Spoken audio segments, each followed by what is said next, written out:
Um, I'll start it off this time. sure, whatever.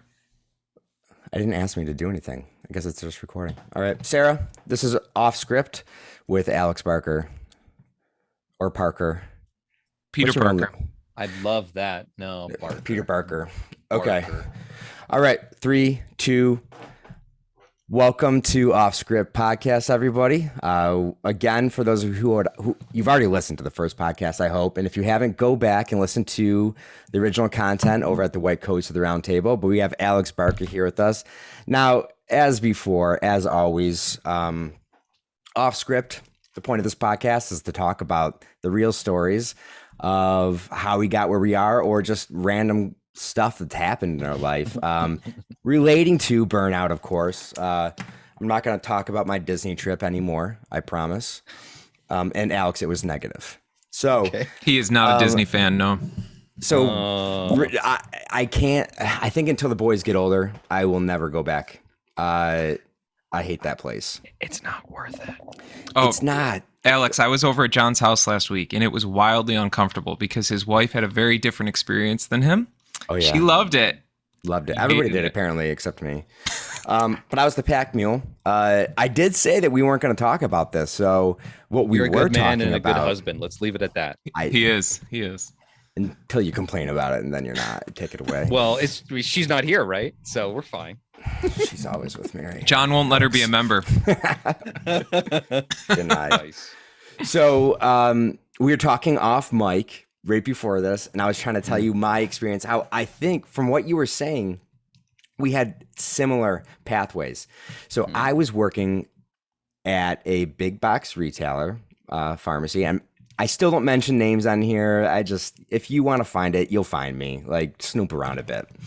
But big box retail, I'm floating, fresh out of school, and new company. Never worked for this company before. Slightly got, I at least knew the computer system. Floating around, I get to this one store, and the store manager comes in and says, "Hey, I want to introduce myself. I'm such and such Mrs. Store Manager." I said, "Well, that's nice of you to come on your day off to come say hi to me." She goes, I wanted to say congratulations." I said, "Great, thank you. On what?" She said, "Oh, your boss told me that he just hired you as a pharmacy manager." I said, "No, I'm a floater. I'm not a pharmacy manager." And she said, "I'm pretty sure he did." I'm like, "I don't think so." Hour later, manager walks in, my manager on his day off. "I forgot to tell you. Ask you, do you want to be the pharmacy manager?" I was like, "No, I'm a floater and I just got out of pharmacy school." He said, "This will be your pay with bonus structure." I said, "Yes, I will happily do this job, and I will drive an hour and 20 minutes each way to get there."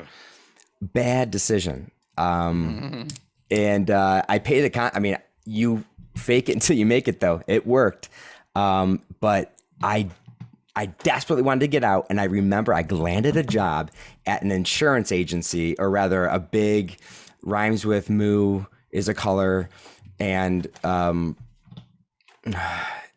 you see the other symbol on churches everywhere. I'm being coy. It's too late, apparently. It took me a while. Yep.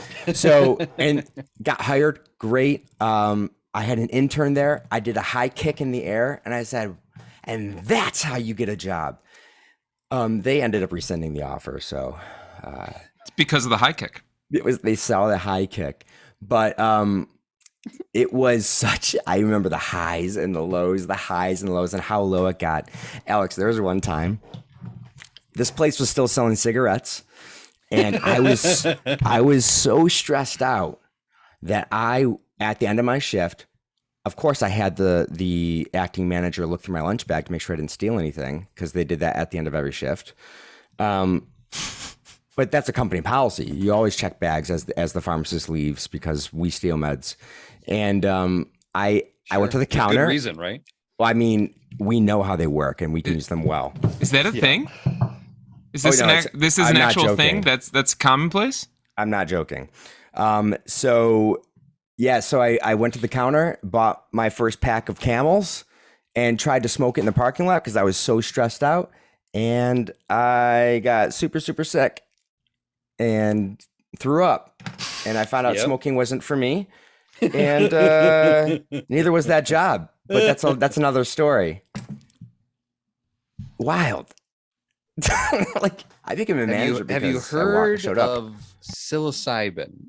Oh, all right. Now I'm in. Now Now I'm we can interested. talk. Yes. John Hopkins is doing a lot of research Yes. with psilocybin. Yeah, they We're are. actually we're working on it. So we're it's hard because it's Schedule 1, obviously, but we're trying to have conversations with people that are gearing up to do the phase 3s, because our site is perfect for it. So I already do IV ketamine, but we really want to, at the minimum, either be a phase 3 site or just be ready to hit the ground running if and when it goes through. Because it looks like Compass 360 is the leader in the pack right now, and theirs is synthetic. Well, I just spilled out my wine. I'll be back, but you guys keep talking. Nice. All right. So, Alex, I do want to have some content as part of the after hours too. So, one of the things, because John will just tell stories all night, he's good at that. So, with the after hours or off script or whatever John calls it, Whatever brings us here, Whatever right? we call it, it's called Whatever. off script. Come on, man. if listeners haven't figured out, John is the creative aspect of this. But what would be some things looking back on your journey that you would say, man, I wish I knew this at the start? And what would be some advice you gave to listeners that maybe are looking to break out of their clinical roles or maybe just trying to be entrepreneurs and have side hustles? What would be a couple things that you learned along the way that you wish you knew early on? I'll tell you a great lesson I learned, and then I'll tell you the story behind it. Pick one thing and run hard with it for a limited time. So if you are like John, apparently, or myself, you're hyper creative. And you may think things like, my job is too boring and it doesn't allow me to be like, I can't have fun. I can't be creative. I can't play around with this opioid dose, And so I feel disengaged. That's what I felt. And my creativity exploded with the opportunities that were out there in the world. Unfortunately, there is so much that you can do. We're not in the 13th century anymore where you're a blacksmith because your dad was a blacksmith and you're not doing anything else.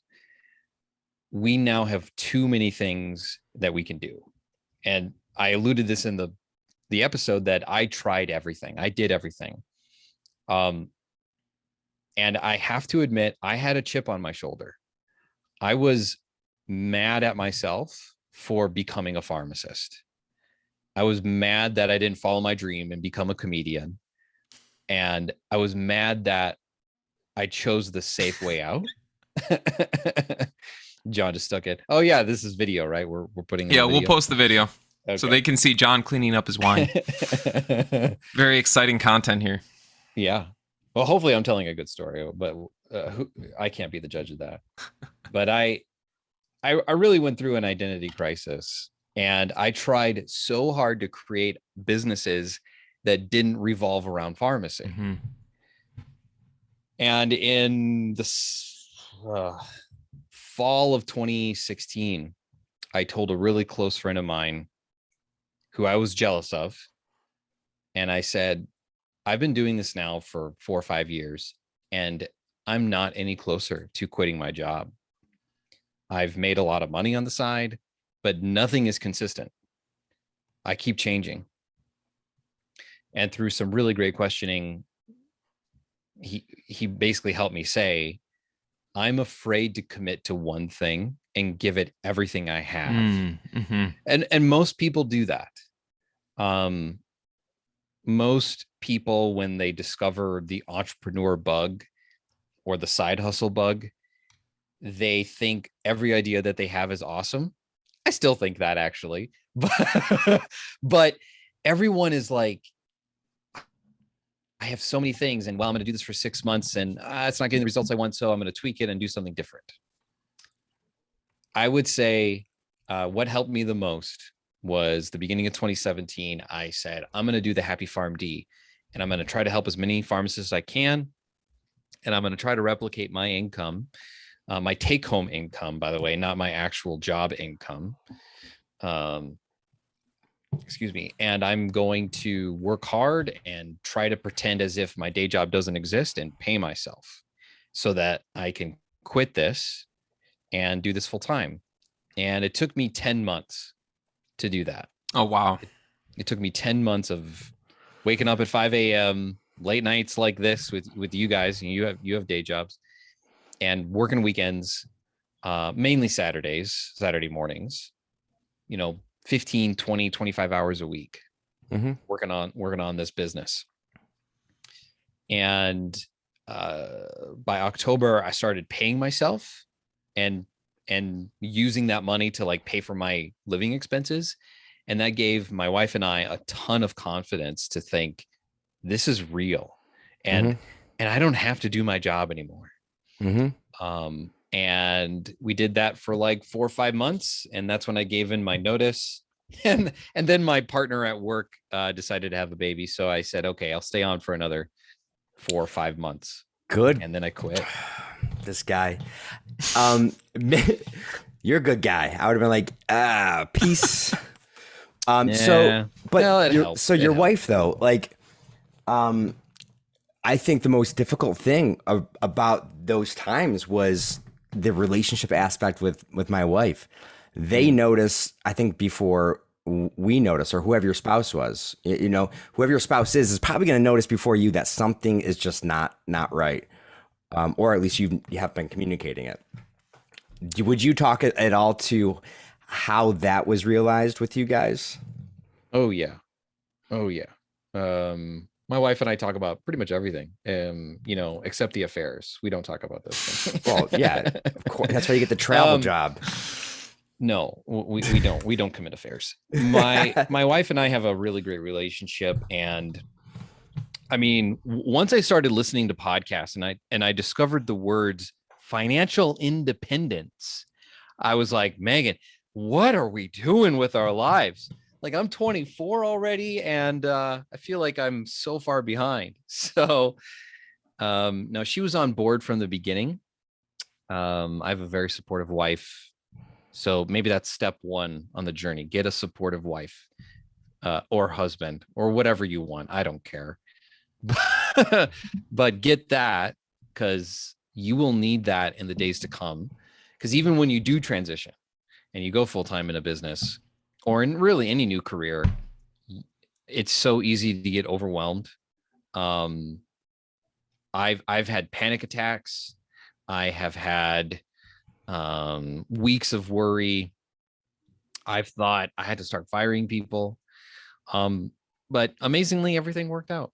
And through really self-coaching, getting coached as well, I've been able to work through a lot of those issues, and I hardly worry too much anymore about the business. It just is. Yeah. And it's good. There's probably a switch that you felt at some point where you were both laying in bed and you're like, we're not stressing about this stuff right now. We're just enjoying being around each other. I think a lot of people are probably searching for that. Just the calmness at night, the peace. They're not worrying about tomorrow. They're not worrying about what happened today at work. Yeah. You know what helped me the most? Yeah. Was No, I don't. Never checking social media or email. Okay. How's that? What do you mean? Like never checking it? Yeah, I stopped doing it. Okay. I stopped doing it. I handed everything to my virtual assistant. Okay. And she manages everything. We talk once a week. She tells me what I need to respond to or say, and I tell her what to say, and then bada bing, bada boom. That has made me so less worried. No more waking up 30 minutes after I fall asleep and, I forgot to respond. No more of that crap. So trusting people that you work with, or hiring people, or surrounding yourself with people who are trustworthy or that you're confident in. But that means that you have people underneath you now too, or at least working in your. Yes, I'm on top of the pyramid. Coalition. So John, I think the virtual assistant is probably filtering out all the love letters. Yeah, So I've been sending. Have you not been getting sorry. I've been writing letters. I haven't even been using. I could not find the email anywhere. Alex, I mentioned it in the main podcast. John is seriously a fangirl. You got to knock it off. No, Listen. I've heard so much about you just from John's excitement And I see Natalie in the background. Her face peeked up. And stay in the background, Natalie. Listen, it's not about fanboying or fangirling. It has nothing to do with that. Okay? It has everything to do with. Hold on. Somebody's at the door. So I lost my train of thought. I can't remember what it all had to do with. So. How convenient. What I was gonna what I was gonna ask. I was about to say. What I was gonna ask. What is going on? Was imposter syndrome. So when you get to a position in which you didn't think that it was gonna get to be this, do you feel imposter syndrome at all? Do you feel as though, why are people listening to me? He's saying no. He's like, I know I'm good.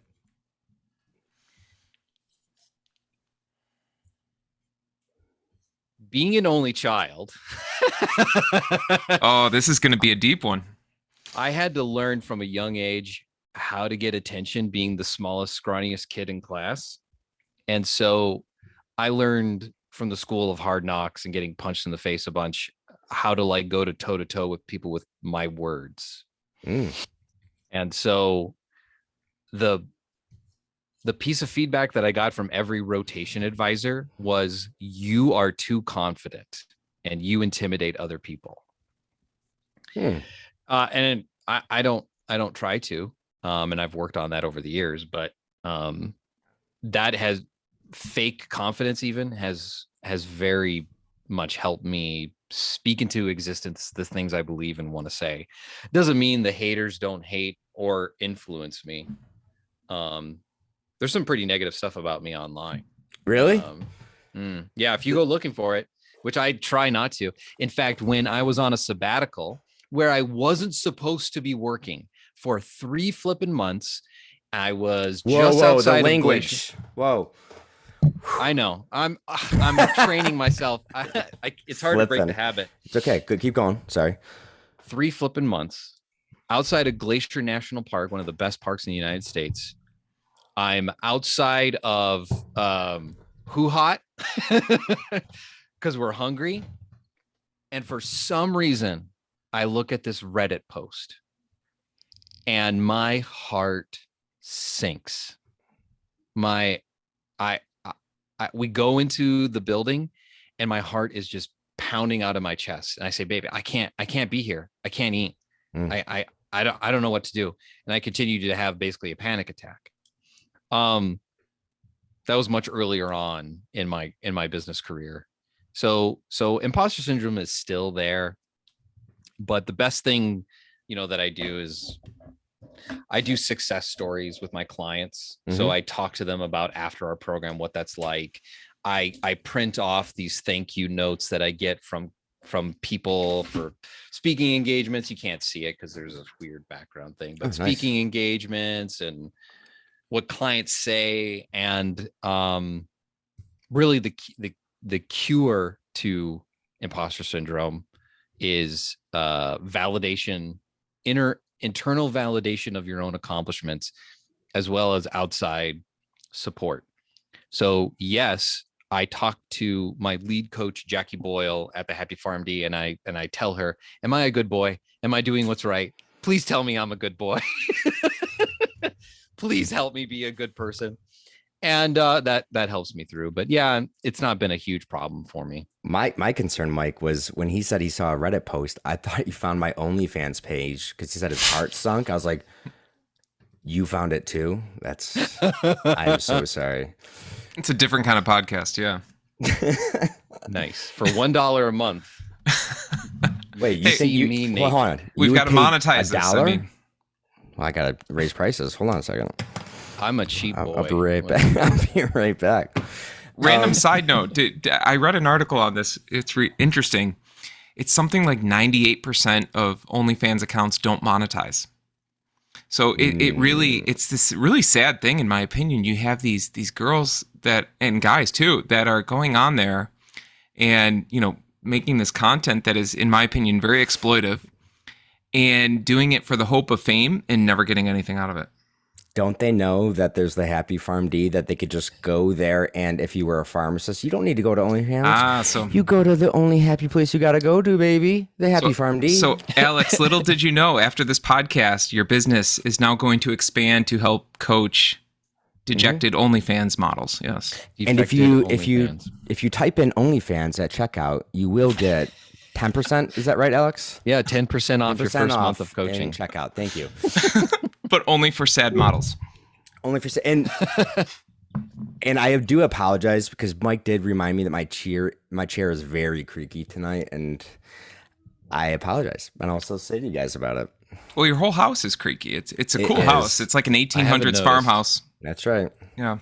All right. Well, let's one more question. Maybe we don't want to keep you all night, Alex. Even though it sounds like we probably could trade stories all night. So why don't we let's have you leave us with what is your wildest entrepreneurial story? It can be funny. It can be shocking. We'll let you take it wherever you want to close us out. Wildest? The one that you tell at Thanksgiving. I try not to talk about the business of Thanksgiving. I try not to go to Thanksgiving. Well, the problem is like once you have this freedom, everyone wants it. And so you start talking about it and people start hating you. Right. It's probably the sabbatical, truthfully. I mean, so 2018, I quit. It's August. I go on a 3-week vacation, which I've never been able to do before. And then the following year, I learn about this weird Jewish tradition where farmers didn't work for an entire year, the 7th year of their crop. And I'm like, what the heck did they do? They sat around and learned new stuff, or they did nothing. They just rested. And I said, I want a little piece of that. So the summer of 2019, my family and I, we got a van. We decked it out, made a bunk bed in the back for my 2 little girls. And we traveled in a giant circle around most of the United States and got to go to awesome parks, got to see great friends, got to experience a few conferences. I'll never take back those nights where I got to be with my girls, sleeping in the same van. That was a once in a lifetime sort of thing. And I probably won't do it again. But my job, no job would ever let me do that. Never. Not in the United States. Sure. That's awesome. Yeah. Work hard, make a bunch of mistakes. You too can be the proud owner of a sabbatical. Yeah, in a minivan. It's like isn't it what Thomas Edison said when they asked him how he made the light bulb or how many times it took to do to create the light bulb, and he said, well, I found out 1,000 ways not to make a light bulb. I think success is all about failure because even in my contracting, what I do, my consultancy, what we do at the podcast, anything, there's been failures and things that we've messed up and wish we would have spent money on more valuable things. Co-host selection. Yeah, I should have done a better job at that, but I don't know how else to handle. It's what I live with now. But it's encouraging, and I hope to have more conversations like this in the future with other guests or yourself again. Let's give people a reason to wake up and go to work again in the morning, or to find functionality that within their passions. That's what I want to do. That's what you want to do. I can see from your business models. And Mike, you just want to make a lot of money, but that's okay. There can be only so many good people in the world. Alex, I hope that it's not inaccurate. I hope that you'll come on again. I hope that you'll have us in another evening like this. Yeah, sure. Let's do it next week, part 2. I'm game nice. for whenever you want. Let's do it. There's so many more topics I do want to go over, but for the time being, all off script, folks, we're going to post his links on the regular podcast as well as this podcast. You'll be able to find him there. There's plenty to find. You'll spend hours on his website looking through the resources. And if you have any questions for Alex, you message him directly, message us. We can ask some questions too. And the next time we have a podcast, but albeit I had a great, partial off script podcast. I spilled on my wine, but next time will be better. Sorry about that. So we got Mike and John here with Alex Barker from the Happy PharmD. Go check him out over the website. Follow him on Instagram, YouTube. Go get his book, download his book, and maybe go check out the care part of the website and see where maybe your future can lead you. But Alex, again, thanks for coming on. And this is Off Script. I'll see you guys later.